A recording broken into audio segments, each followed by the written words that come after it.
I'm live. I'm live. I do wonder how the connection is this week, you know? How to Hubie Halloween straight away. Straight away. That's when you know it's going to be a good live. When you get Hubie Halloween right away, baby. You've caught me half Onyx because I wanted to do another TikTok while we're live streaming. Hubie Halloween. Gosh, I even forgot when I started that. I guess it was when Hubie Halloween came out.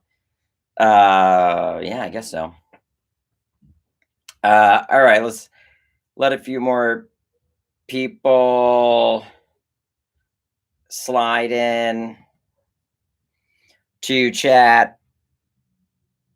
Hubie Doobie. Oh, Ken, I don't know if I saw your message. Hold on.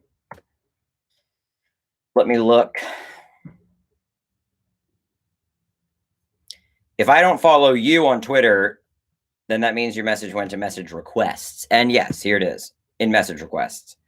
And let me accept it. I haven't read it yet, but I did just accept the message request. Today's National Donut Day? Ooh, really? Ooh. Brian, what do you mean what happened with Little Willie?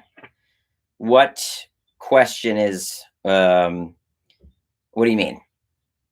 I guess is my question to you. How's everybody doing?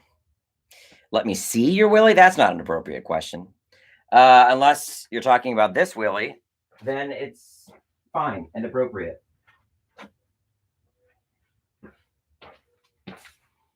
This guy? Here, why don't we have him up here? Look at my booty shorts. What's poppin'? What's poppin'? How's everybody doing? I'll just have Willie creeping. Gremmy's doing good. He's doing the same. He's doing the same. He's coming out. He's eating. He goes back in his crate when I'm in the room, but the door stays open. Yeah, I've caught him sleeping on the couch on his pet cams. My couch over here. You know, I've moved his bowl closer to. I fed him outside of the crate, but then I fed him in the crate, but I've just moved the bowl like almost to the edge, and I'll just kind of sit there and he'll eat in front of me and, you know, look at me in the eyes. And I mean, I feel like we're vibing. And at least he's able to come out and be in the bigger space when I'm not down here. What's up, Greg?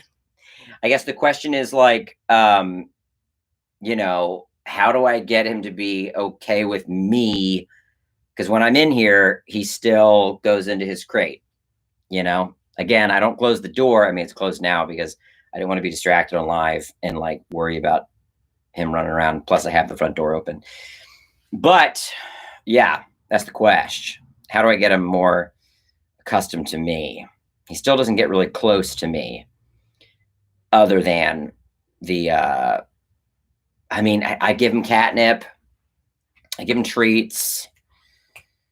Brian, did you ever answer the question I had for you when you said what happened to Little Willie and I asked you what you meant? Oh, did you just mean how's the doll? He's right. He's chilling, dude. Okay. Fridays are for streams. One of the things I want to do today, and I'm sure you remember last week. Oh, I love They Live. I just saw it on Sunday again. I went to the Draft House. First movie back since the pandemic. And last movie I saw was at the Draft House, LA. First movie back was They Live at the Draft House, LA. I love They Live. I definitely think it's a little bit of an undercooked Carpenter movie. There's not a lot going on, but it still has some really great sequences. I mean, that fight scene, right? Ooh, that fight scene. I want to make a TikTok while I'm on stream because if you remember last week, I was super angry about people on TikTok already claiming I'm a con artist and I scammed them out of money for the Kickstarter. That's a really frustrating thing to hear when my days are taken up with planning this movie.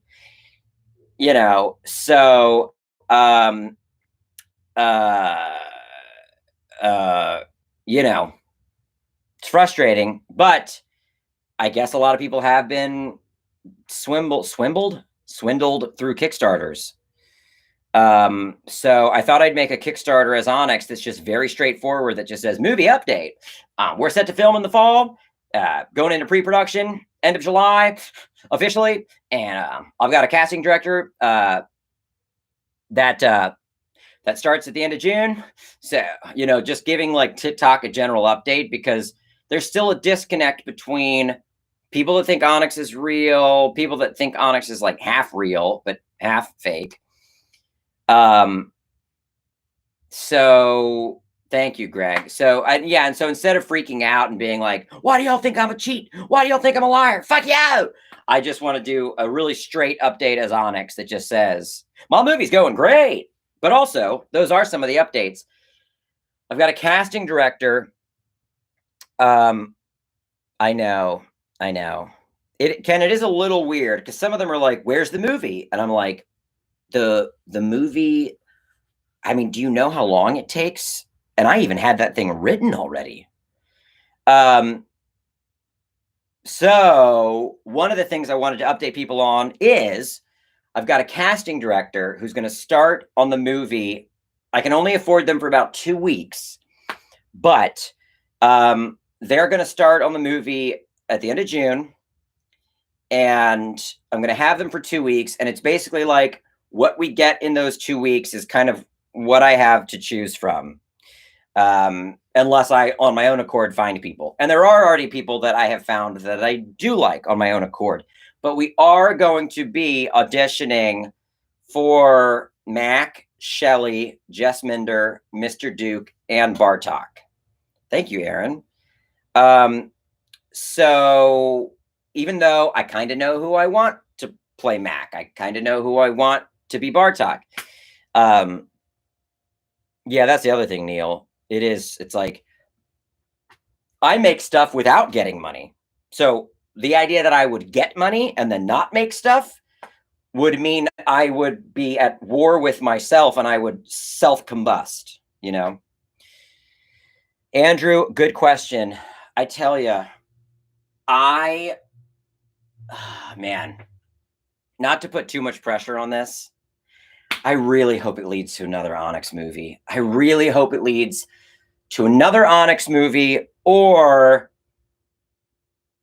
a TV series, at least a pilot. You know what I mean?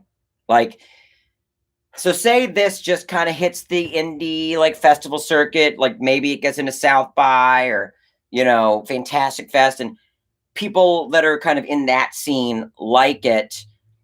Hopefully it gets me representation. But like, couldn't it get a pilot? Couldn't it get a TV pilot? And I had this conversation with someone recently. Who's going to be behind this? Comedy people or horror people? Because, oh yeah, I'd love to play Stanley Kubrick. You kidding me? Ow! Well, Mikey, it doesn't end on a cliff. Yeah, it kind of ends on a cliffhanger. It kind of ends on like a crew being built and a villain in place that's not going to stop. And they're going to come for Onyx and the crew again.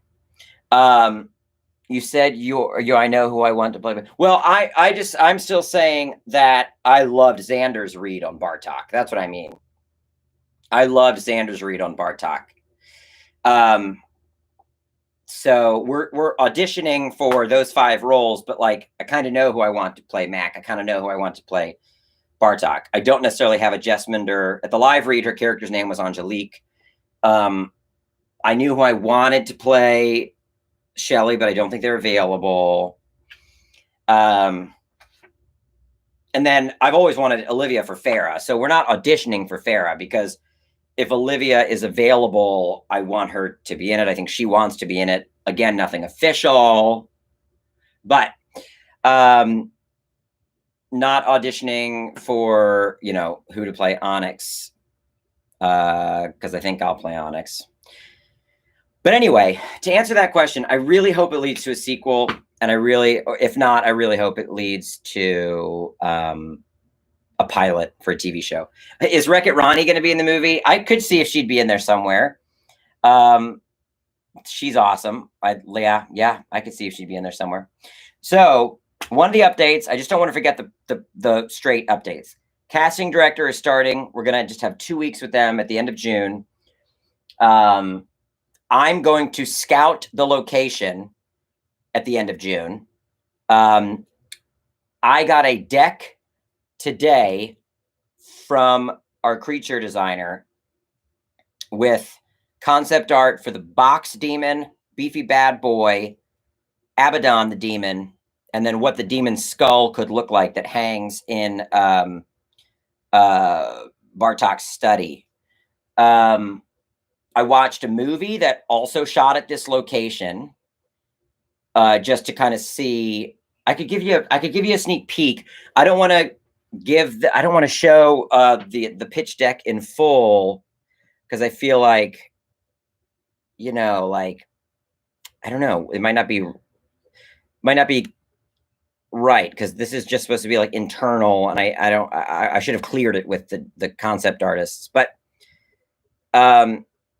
okay, but I'll show you some glimpses. Okay, hold on. All right, hold on. This is gonna get weird before I can. Let me bring this up. Oh, there's no way from. Okay, so here's a peek. This is just concept art of like. I don't think during the live read this wasn't in the script, but there's a nightmare sequence where the Beefy Bad Boy, that is a Meat Hut mascot, comes to life in the nightmare sequence. So anyway, here's some concept art for Beefy Bad Boy. Can you see? I can't see if you can see because I can't look at stream. Could you see? Let's see. Could you see that? Okay. Oh yeah, that would be great if we had a plushie of that.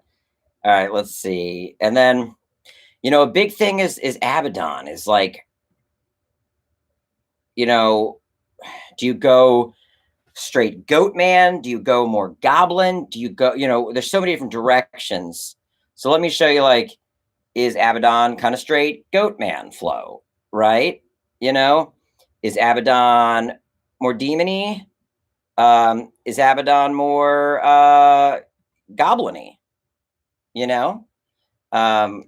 Could you see those? And also feel free to weigh in if you're like, dude, because my thing is like, Abaddon should look like egg salad. I mean, that's another option altogether,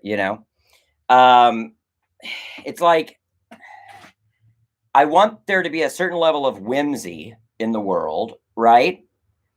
But I think people are saying more demon-y. The demon versus goblin is tough, but definitely one of those. Definitely demon or goblin.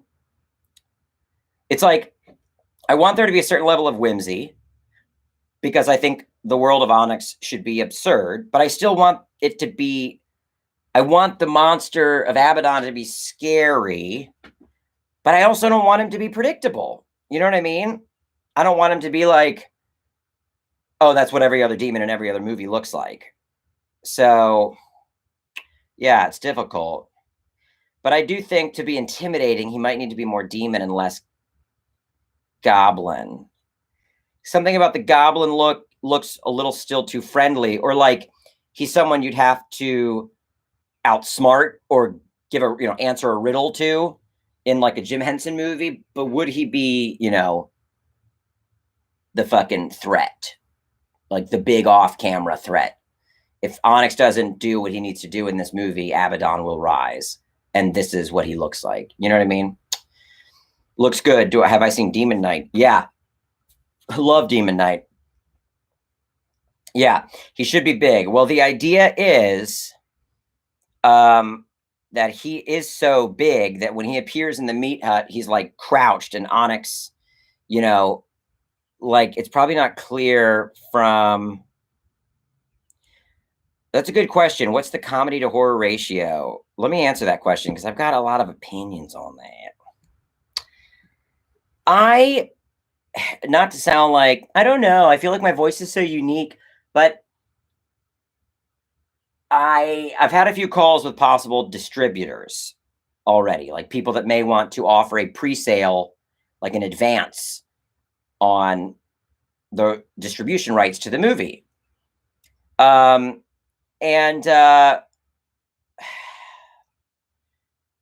there's some places that are like, well, this is a comedy, so you should be looking into comedy distributors, not horror. I can't tell because my problem is those two instincts within me are fused. There's no gear that I'm shifting. Do you know what I mean?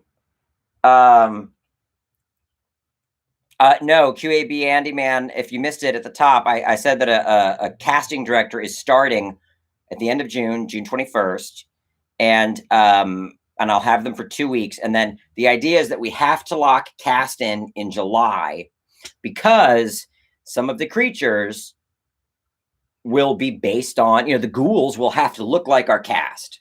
So the idea is casting director, 2 weeks, end of June. Oh yeah, it's all good. QAB Andy, man. And then we lock people in July.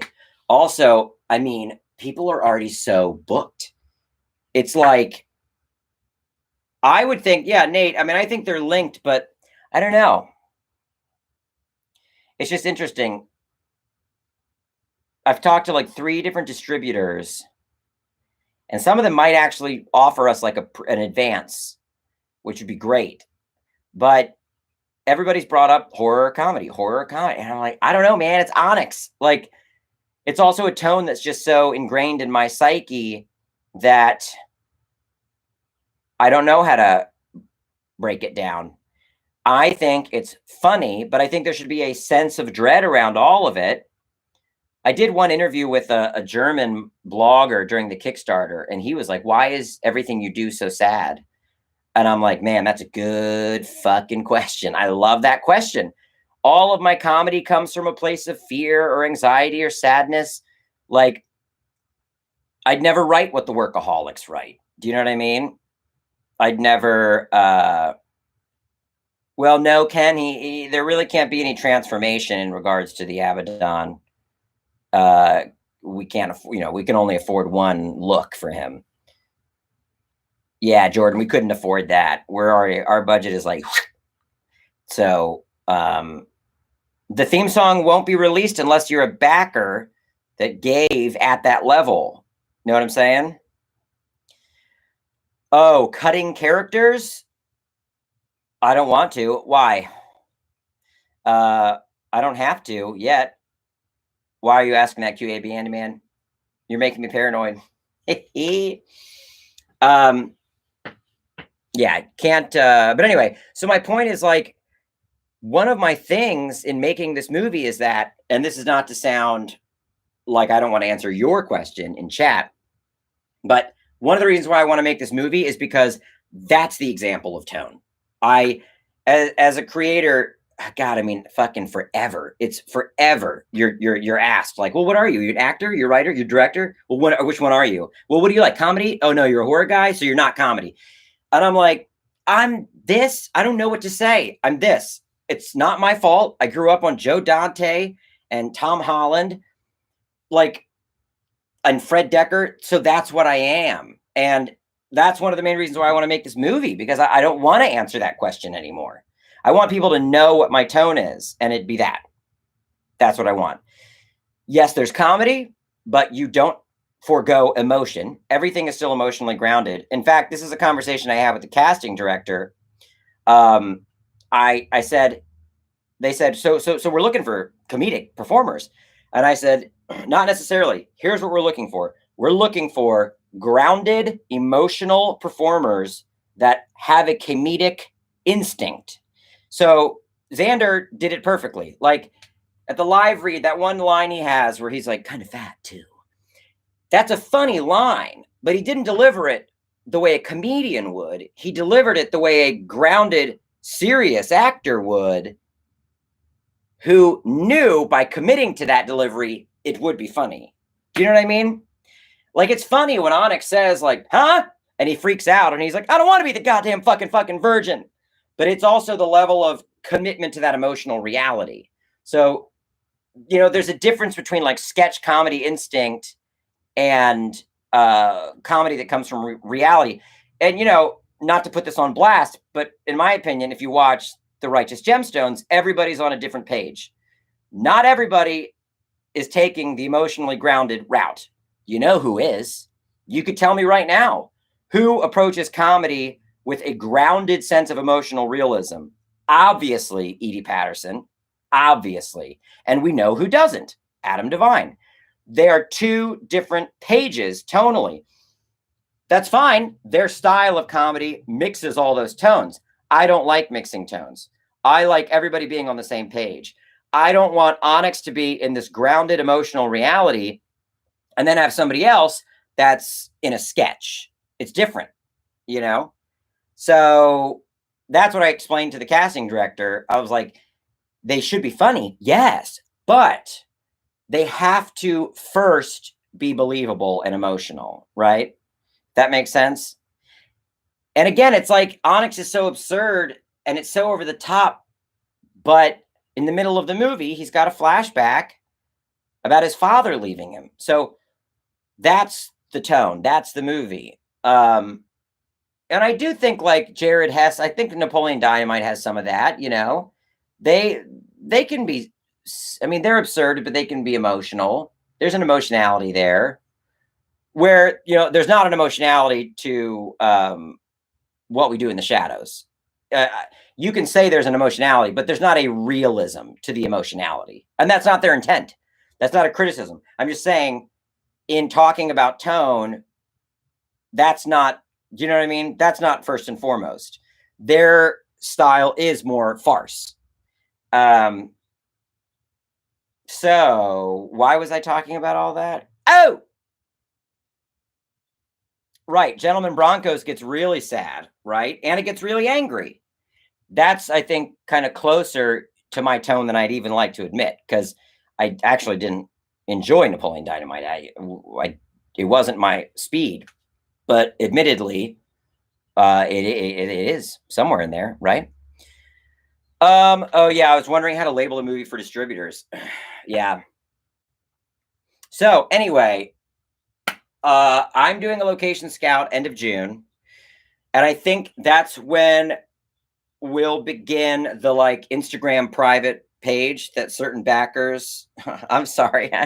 There's a lot of stuff I don't like. Everybody knows that about me at this point. No, I've not seen The Planters. No, did 80s horror comedy have that kind of emotionality? Sometimes, but that is exactly what I feel like is behind me wanting to make a movie like this. I want to take the style, the mood, the ambiance of 80s horror, but I want to bring my emotionality into it. That's like, that is the experiment. Are there beats of human emotion in things like Gremlins? Yeah, I think those characters are surprisingly grounded. Rufus, I've never been to Michigan, actually. I'm watching The Devil Made Me Do It right now. I'm halfway through. I hate it. I don't like the Conjuring movies. Surprise, surprise. Never have. Geo, that's a perfect thing to say. Yes, I'm also obsessed with plot. I'm obsessed with plot and structure. That's why in this movie, there's these crystals that pay off. There's this foreshadowing that pays off. There's a backstory with his father that pays off. There's plot. There's story that links and interconnects. There's things seeded and there's things paid off. I'm obsessed with that. In that way, I'm more fucking, I'm going to sound like such a, I raise $500,000 on Kickstarter and I start comparing myself to Robert Zemeckis. But let me just say, Zemeckis was obsessed with that shit. You know, he's obsessed with that shit. So, what was my point? I'm already forgetting what I was talking about. I think Night of the Creeps has some surprising emotionality in it, though, the relationship with the friends. But no, not to the level of Onyx. That's like my mission. My mission is to make something that feels like an 80s movie with emotional realism at its core. Can you do that? I think so. Yeah, I think so. Right, Chekhov's gun. I mean, without a doubt. And I have a hard time reeling that in. Trash Boat, that's a good question. How successful do you think the movie will be? I mean, I swear, I feel different every day. There's one day where I'm like, you know what? This could really strike in a big way. Somebody asked me today, I had a call with a possible distributor sales agent. And they were like, well, where do you want this movie to end up? And I said, well, you know, I mean, where do I want it to wind up? I want it to be the biggest thing of all time. You know what I mean? Of course, I want it to sell and be surprisingly well received and celebrated, not just in the niche horror comedy circles. Should I say that to a sales agent? I don't know. Would I be happy if it went to Shudder? Yeah. You know what I mean? Like, I don't know. I don't know. I'm confident in what it will be personally and how good it will be as a piece of work. But am I confident the marketplace will respond to that? No, I have no idea. Blumhouse, you're right. Like, it's possible Blumhouse could acquire it. To me, I think it comes down to, on the page, it looks like a niche horror comedy that can't sell international because the jokes are too inside baseball. Jokes about Gadget, Hack Wrench, and Perfect Strangers. And it's not scary enough to sell international just purely based on visceral scares. So on paper, it doesn't look that juicy. But, and maybe this is the delusion that I have, admittedly, and that a lot of creators have, I feel like once I execute it, it's going to feel way more mainstream and accessible than people think. And that's also because of the encouragement I've gotten over the years when it comes to Onyx. You know, Onyx is niche, but Onyx is also not niche. So many people have seen his videos. And so many people from different walks of life. I mean, my sister and the people that go to her church know about Onyx, even outside of her being related to me. So it's like, I don't know. It could go somewhere big. It could land somewhere small. It could be a cult favorite. It could lead to no other projects. It could lead to me getting an agent and remaking Gremlins. I don't know. You know, I just don't know. That's like the fate. At that point, that's in the stars. I don't know. All I can do is make the thing as good as I can make it. Yeah, Tucker and Dale is more parody. That's more like full parody, you know. Onyx is still its own original story that doesn't really rely on people knowing we're parodying anything specific. Tucker and Dale is like specifically a comment on tropes that we know from the horror genre. Onyx isn't that. It's just like an original story, I feel. I know, and I love Fright Night Part 2. Oh boy, I love Fright Night Part 2. So there was another good question in there, though.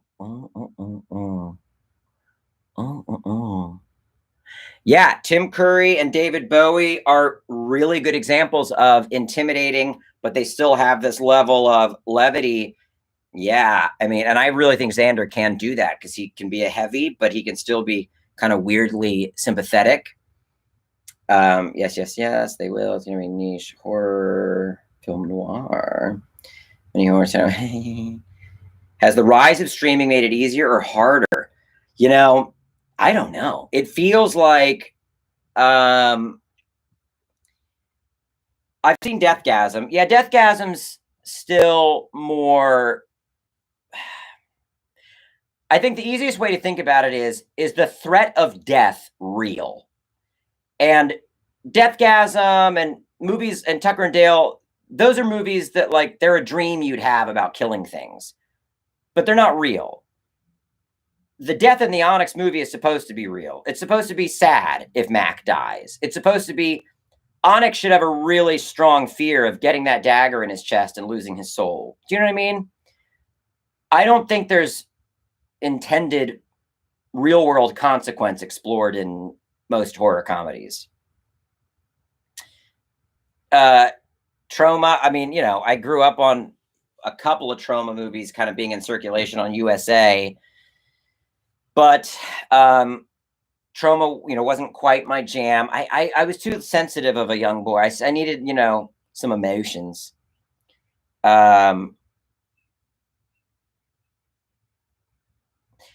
So do you think most won't feel the stabbing scene since main characters never die? Oh no, I think quite the opposite.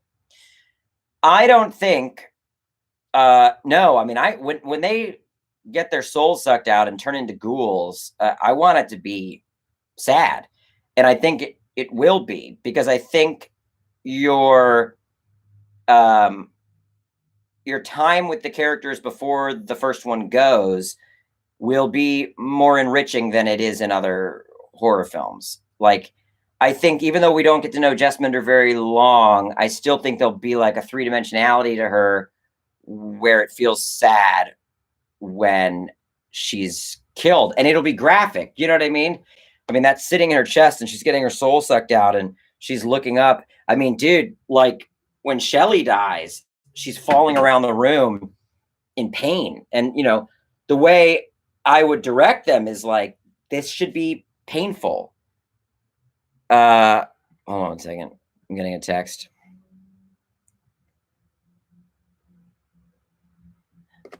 And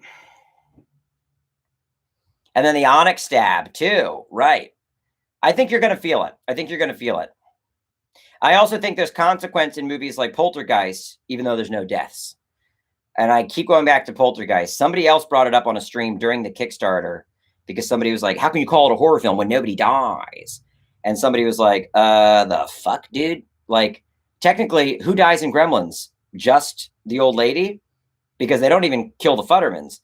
But also, Poltergeist, dude. It's all about how much you can anchor that emotionality so that the threat's believed. I mean, what the fuck? What if we all know Carol Ann's coming back. It's an Amblin movie. But don't you watch Poltergeist and still get a little bit of a chill because of how well those actors are selling that desperation? I mean, their daughter is fucking trapped on the other side of reality and they act like it. It's not a parody. It's not farce. It's not heightened. I love that scene where that dude rips his face off. Oh, I cut that from the Onyx movie. I had to cut some makeup effects, and I added a beefy bad boy. How can I add a beefy bad boy? And I gotta cut something. So when would the movie be released? I don't know. I'm shooting in the fall. How long will post take? I mean, I'm gonna hopefully have an assembly cut in a month and a half, and then it's got to go to sound and color and music. I didn't get Nick. I didn't give Grammy any Natty Bow. So 2022. I mean, yeah, but like I'm hoping New Year, like in Jan or Feb, we're getting this thing out to festivals, to distributors. Oh, I didn't like it, chapter 1 or 2. Huh. You want to know my hot take? Haven't watched the Djinn yet. There will be CGI. Yeah, there will be CGI. The soul juice coming out of the blade into the talisman is CGI. Farah, when she flies in the end, I think those wings will be CGI.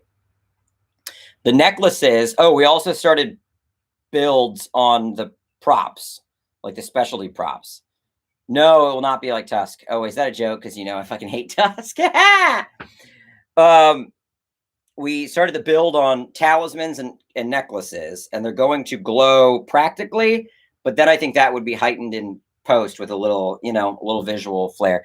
The finale is going to have CGI. I think the ground opening up might be CG, unless we can afford miniatures, but I don't think we'd be able to.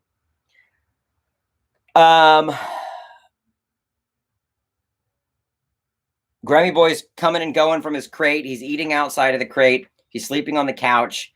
When I come into the room, he goes back into his crate. So it's like this is his domain, but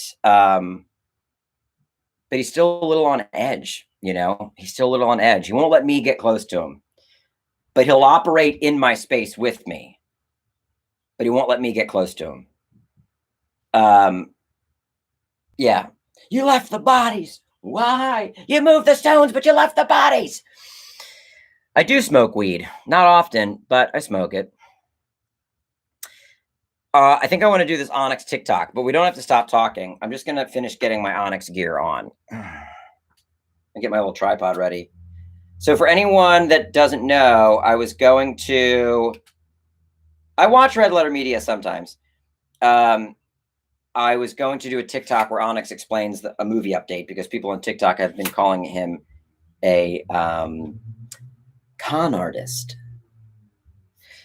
So there won't be full animatronics, but some of the puppets are going to have servo eyes. You know, there might be small animatronic elements. I think one might have some animatronic fingers, and then eyes for sure. Oh, merch like replicas of the talismans. I mean, that's a really good question. And, you know, yeah, I mean, that's the other thing. Not to sound like, hold on a second. Let me get my Onyx stuff. Hold on.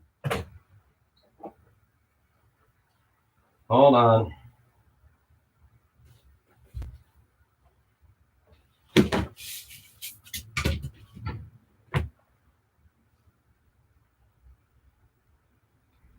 Ha ha ha ha.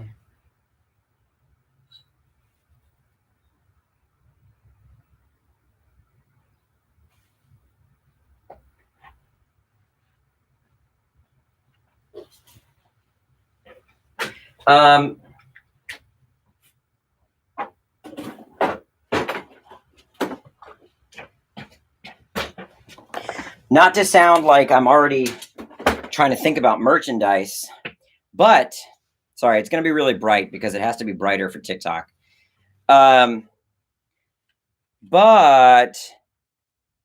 I think there's opportunities for merchandise from this movie. I mean, so again, when I'm talking to sales agents, I'm like, there's just a fine line between being confident and sounding delusional and arrogant.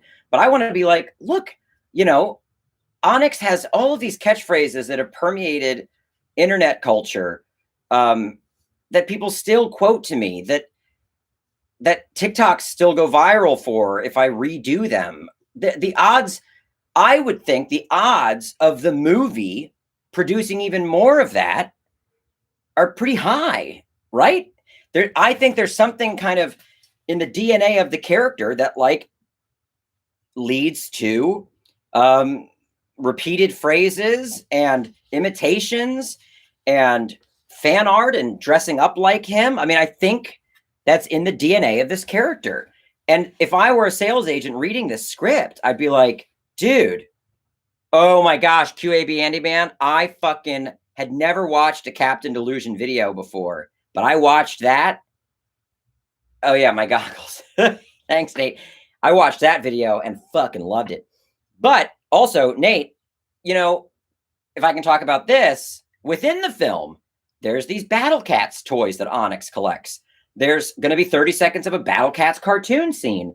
There's a demon in a box that could be a toy. There's, you know what I mean? Like, there's so many ways to think about the intellectual property within the script. I would think a sales agent would see that. But Kieran, good question. Is it hard to direct something where you're the main star because you have nobody to critique your acting? I would say no. I would say no, but how do I explain? Rarely do I watch an Onyx video back and want to change anything. I'm like, yeah, I know what I do when I do Onyx. So with Onyx, I don't worry about as much as like, wait, did I do that right? Did it look right? The biggest question isn't should something change in the performance as much as the physicality? Did the look to camera read how I thought it read? But I've gotten pretty good at getting, you know, I know what the camera can and can't see. But I will say, I still need direction. And even if I'm the director, like for instance, I'll give you an example based on Little Willie. Hold on.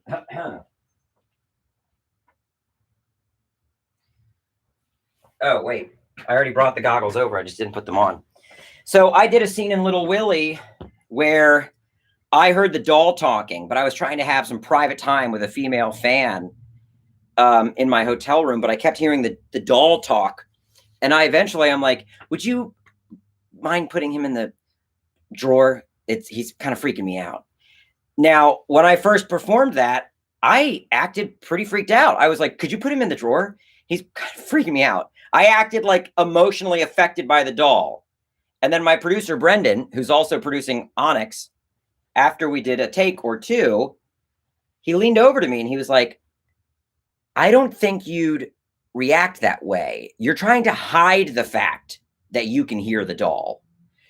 So if you hear the doll and you want to tell the girl to put the doll away, I think you'd be trying to hide how freaked out you are. And I was like, that's a fucking good note. And I would not have given myself that note because I wouldn't have picked up on the nuance of that being needed because I wasn't at monitor. And because when you act, yeah, you get pretty inside of it all. Now, with Onyx, I think he's kind of been with me for so long that I don't know how much calibration will be needed. I will say, though, when I have worked with a co-director on Onyx, it's been really good, almost because they push me to go bigger. And I, a lot of times, will be like, okay, I think we got it. We did it. But then, you know, someone that sees Onyx as an objective, like an object, and can look at him and be like, it'd be funny if this guy did this thing. There's just an external view that I won't have. And sometimes it requires more embarrassment for me, but I don't care if it's Onyx. I don't care. So, you know, but I do have people producing the movie whose job is really going to be making sure I'm doing enough. Favorite Kurt Russell film? Oh boy, you know it's The Thing. Come on. So if anybody's wondering, I'm putting on Onyx so that I can do a TikTok where I update people on the movie. Because people on TikTok have said I'm a con artist. God damn, this thing's all stretched out. So here's the things I need to mention. I want to mention I do live streams every Friday on my YouTube channel for constant updates, consistent updates. I want to mention we got a casting director starting at the end of June, and then we've got a location secure at the end of June. And then I wonder if I should I love Swamp Thing. I wonder if I should put a picture up of the location, or would that kind of like be too much right now? Nah, maybe I will. All right, let me go get my phone.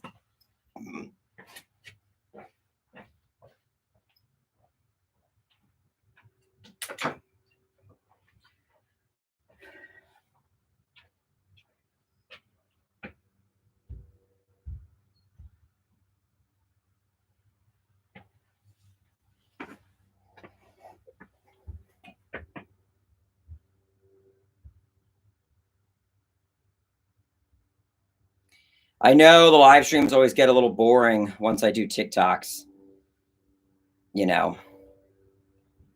So I apologize in advance. But, all right. Oh, that's a good idea, Bernard. Or not Bernard. Well, Bernard, I'll tell you. Yeah, there will be new wardrobe for the Onyx movie. Did I write the Easy Brains Oven skit? I don't think I did write it. I think one of our writers wrote it. Why? Oh, Lone Ham. Why not play into the fact that people think I'm a con artist? I love that idea, but unfortunately, I actually think I'm like too annoyed by the accusations to turn it into a bit. Like, I love the idea of Onyx being like, "Y'all think I'm a con artist? Whoo! How dare you!" I love that idea, but I don't know. I don't know. Something about it, I can't get that vibe. I think I'm honestly too annoyed by the whole thing. I like Onyx joking about things that I'm down to joke about, but for some reason like this, I'm not down to joke about it. Yeah, because Onyx would just be mad about it too. I mean, it's true. All right, man. Oh, I'm like sweaty. It's actually really hot in my garage. All right. Oh, the wig looks weird. Not enough bangs showing. Not enough bangs. Meow meow. Yeah. Okay.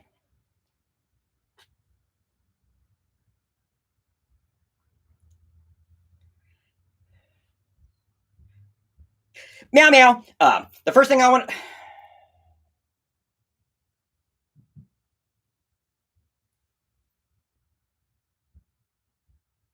Meow meow. I wanted to update y'all on my movie called Onyx the Fortuitous and the Talisman of Souls. You can see my shorts. Dang it.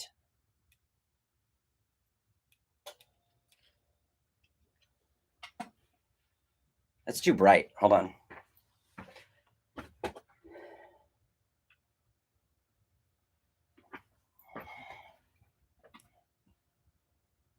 This isn't the thing. This isn't it. This is not it. It's really hard to get the bangs right, but I'll tell you what, that was not it.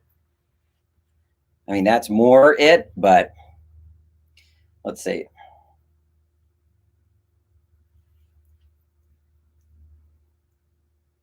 Meow meow. I wanted to give all you torkers an update on my movie, Onyx the Fortuitous and the Talisman of Souls. First of all, we found a location, and spoiler alert, it's haunted AF.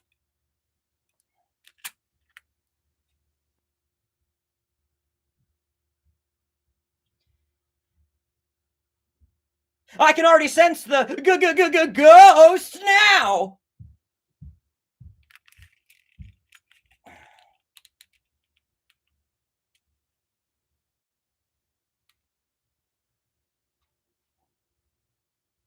And also, we start casting at the end of June 21st. We got a cool AF casting director who's going to help me find all of my creepy pals to go on this adventure with.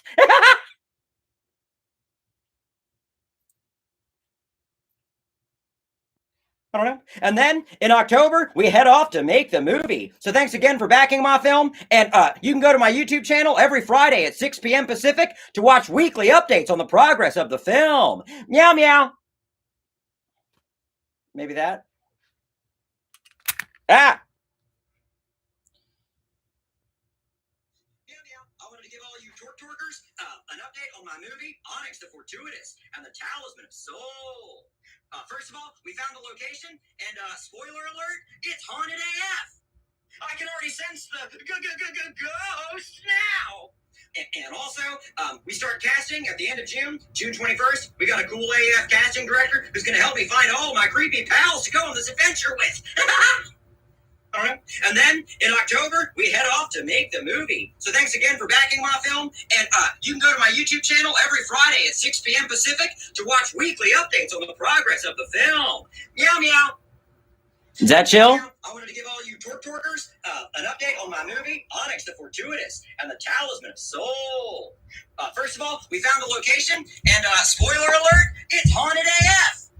I can already sense the ghost now. And also, we start casting at the end of June 21st. We got a cool AF casting director who's going to help me find all of my creepy pals to go on this adventure with. All right. And then in October, we head off to make the movie. So thanks again for backing my film. And you can go to my YouTube channel every Friday at 6 p.m. Pacific to watch weekly updates on the progress of the film. Meow meow. I guess that's good, right? I mean, that's enough. It's just, it is supposed to just be a film update. I'm going to go ahead and hashtag it FYP, FY page for you page for your page. It's getting hot in my garage. All right, cool. So Wesley, you might have missed it at the top. We're auditioning for 5 roles. Mac, Jess Minder, who was Angelique in the live read, and my wife is stomping around upstairs. Sorry. Jess Minder, Mac, Shelley, Mr. Duke, and Bartok, even though I have people in mind for Mac and Bartok. Oh, yeah, so I can update you. I mean, I can go through the list of people I've written, but I haven't gotten any response back. I mean, I wrote Walton Goggins' manager. I got no response. I've written so many people. Yeah, I've written so many people. It's a small project. Which do you want me to manifest, QAB Andy Man? Do you want me to manifest Walton Goggins or no? So hold on, let me upload this TikTok.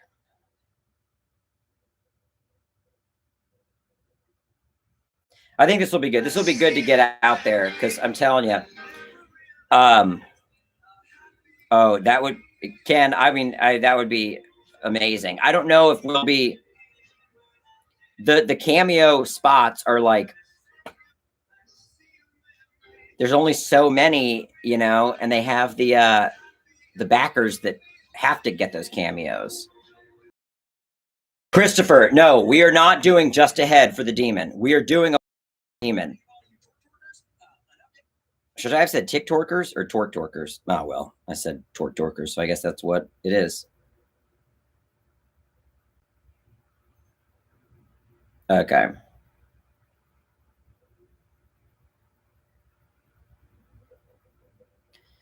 Okay, cool. Uploaded that. So, does Blake Anderson quote me? Are you sure he's quoting Onyx? That's funny. So, okay. I wrote a bunch of prospective Bartoks, no response. But I do think this casting director is going to be able to get me further because even if he writes the exact same email addresses and connects to the exact same people, it goes further. It goes further. Doug Jones is Bartok. There are certain people, first of all, I mean, he uses my quotes on a soundboard? I had no idea. That's funny. Yeah, that's funny. I mean, I should get those guys to put their name on the movie so it would go further. Cruella gets sequel? You got to be kidding me. Oh my gosh. I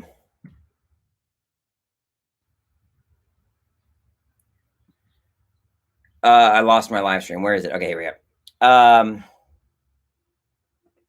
Robert Englund, we cannot afford. We did get a response, and we cannot afford him. What I was going to say about Doug Jones is like, there's certain people that he'd be amazing, but QAB Andy Man, yes, but I've got really intense thoughts on the Bo Burnham special, so I don't, it's not really worth me going into. I'm not a fan of what he does, so, and I never have been, so it just doesn't work on me. I guess that's the simplest way to put it. Like conceptually, it doesn't work on me. I'm not there for it. It's a non-starter. What he does for me personally, and what I'm interested in, it's a non-starter. I mean, you can listen to his Maron interview. I think that's the best example of maybe why there's a disconnect with certain performers and what he does. Crispin Glover, we've not reached out to. But what I was going to say is Doug is almost too sympathetic. Like, there's certain people that I need my energy is almost similar to Doug's energy. Do you know what I mean?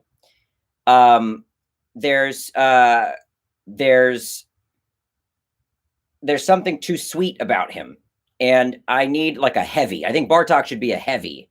I think Bartok should be somebody that is more alpha than Onyx. So I think that's, and also similar to Crispin Glover, I think he's on the same wavelength as Onyx. You know, you could imagine Crispin Glover being Onyx's dad. Conceptually, he probably is Onyx's dad. I mean, if you want me to, I don't know. I don't think it's worth me going into talking about the Bo Burnham special. When something is that celebrated and applauded, there's no point of criticizing it. It's like the culture has spoken. The culture loves it. There's no point of me chiming in and being like, but I thought. It's like, doesn't matter, dude. It's fucking ginormous. It's good to go. The dude who played Biff. Yeah. Yeah. He's great. Who's Mark Shepard? Jack Black's too much of an Onyx energy too, you know, for sure. Mark Shepard. Oh, I love Mark Shepard. J.K. Simmons, too expensive, most likely. I mean, most likely. I don't know. I do think this casting director is going to be able to help me find some people like that. I guess I would say, okay, I'll try to give my calm take on the Bo Burnham special. I find a lot of what he says to be empty observations. And a statement that says statements are empty is not a statement at all. I think he fixates on social media, says that it's vapid. I think he points out a lot of what we already know as a culture. Oh, hey, white chicks on Instagram. Am I right? Yeah, I guess. I mean, we've made jokes about that for 10 years. Hey, moms are bad at FaceTime. Am I right? Yeah, we know. We all know moms are bad at FaceTime. I don't find there to be any insight there. I think he makes observations, he makes statements, and that's it. You know, there's nothing there about the relationship he has with his mom. There's nothing there about the relationship he had with the girl that he was sexting. It's very, very basic minded observations. Sexting, huh? It's weird, right? Yeah, I guess. Emojis. Sure, dude. There's not anything there that's going to get my mind spinning. You know, there's nothing there that's going to get my mind spinning. So that's it, you know. And also I do think a certain amount of the isolation and the self-contempt he was feeling was a bit performative. You know, the guy's got a Netflix deal. He wasn't losing his mind in a basement. He was doing work, paid work, creating a comedy special for a giant platform. That's a really comfortable spot to be in. And then he presents this special as if he was off losing his mind, not knowing whether or not anyone would ever see this. Would it ever see the light of day? Will it ever go from my bunker to Hollywood? Yeah, dude, because of the Netflix deal you have. There's no question. So I found a lot of that to be performative, you know, when he's like this and he's like, hey, so the next song, hey, so the next, I can't do it. Can't do what, dude? The job you were paid to do from Netflix? I think you can do it. I think you will. And I think you'll turn it on. And I think it'll be celebrated. No, I don't think that's the point, QAB Andy, man. I think his attempt at self-indictment is a facade because he doesn't truly indict himself. He plays like he's indicting himself. He questions whether or not he has anything valid to say, but then actually says nothing. So we are left with, I think, an artist saying, do I have anything to say that's valid? And the answer, I think, is no. And I think that special proves it. But he doesn't say that. He would still posit that he had something to say. In his questioning, am I valid? Can I lift your spirits with a joke? I don't know if I can. It's just circling the same question and the same observations for 90 minutes without providing any actual insight. That's my take. Y'all asked for it. That's my take. It's a hot one. It is a hot one, but you know, it's also just not my bag. I mean, it's just not my bag, you know. It's not ever going to be my bag. That's just not my vibe. I watch everything. Why do I watch SNL? Why do I watch every horror movie that I don't think I'll like? I watch everything. Ego of no ego. Interesting, QAB Andy, man. I haven't heard that term, but I think you're, well, yeah, I mean, that's like a phrase, I imagine, right? But do I think it was well executed? Hell yeah. Do I think it was technically sound? Hell yeah. Do I think he's a hell of a talent and a hell of a musician? Hell yeah. Do I think he has anything to say? That's the question. And if you go back and listen to his Maron interview, that's what Maron says to him. He says, do you have anything to say? And Bo says, I don't know. I'm too young. I don't know. And Maron says, well, you got to figure that out. You know, that's, I think yeah, it is akin to a humble brag. You know, sing a song about a privileged white guy. Okay. Well, what have you actually done? What have you actually done? You've acknowledged you're a privileged white guy. Thank you for that. Now, where do we go? Nowhere. That was the end of the song. Okay. All right. Well, I don't know if I need to see that shallow amount of self-reflection for 90 minutes, you know?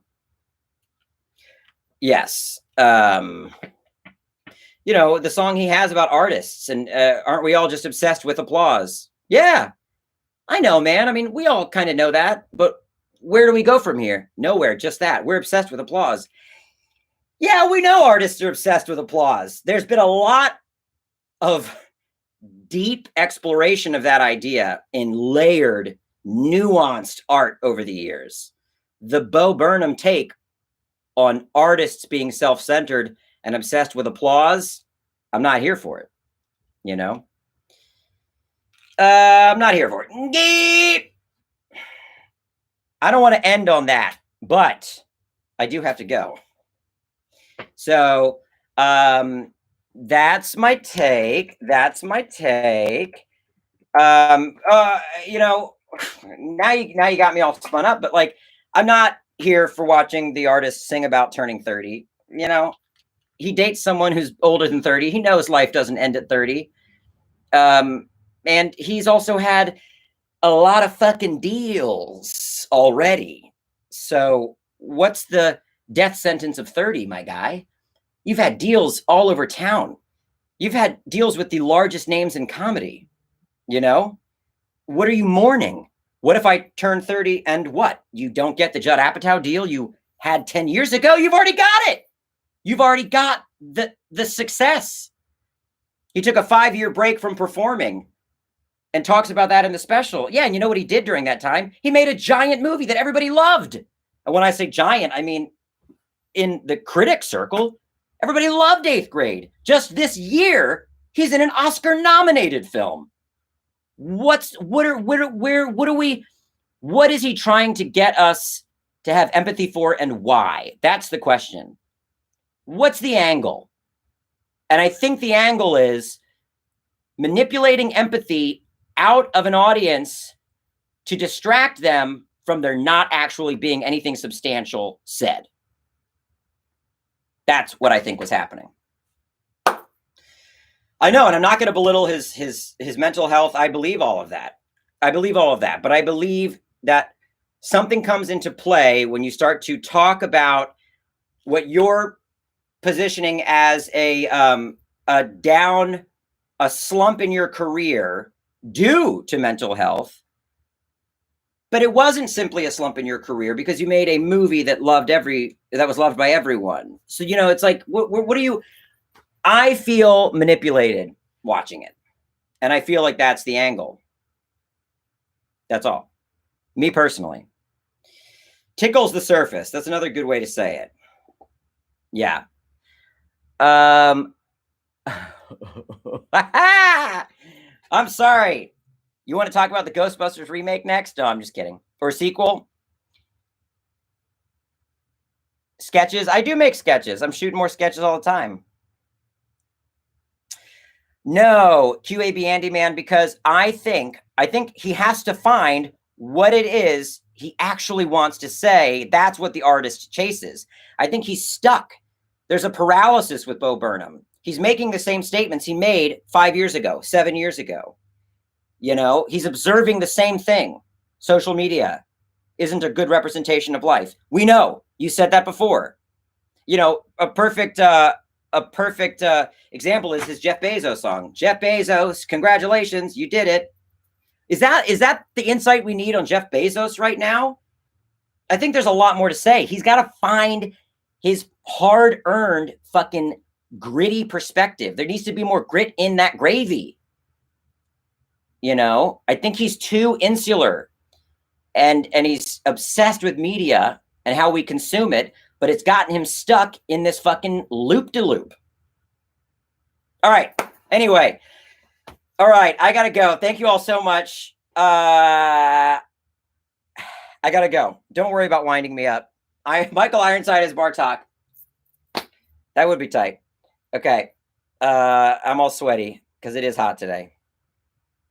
Yeah, exactly, Nate. Right. His shtick doesn't work as well if he's no longer the underdog. Yeah. Agree. All right. Thank you all. Thank you all.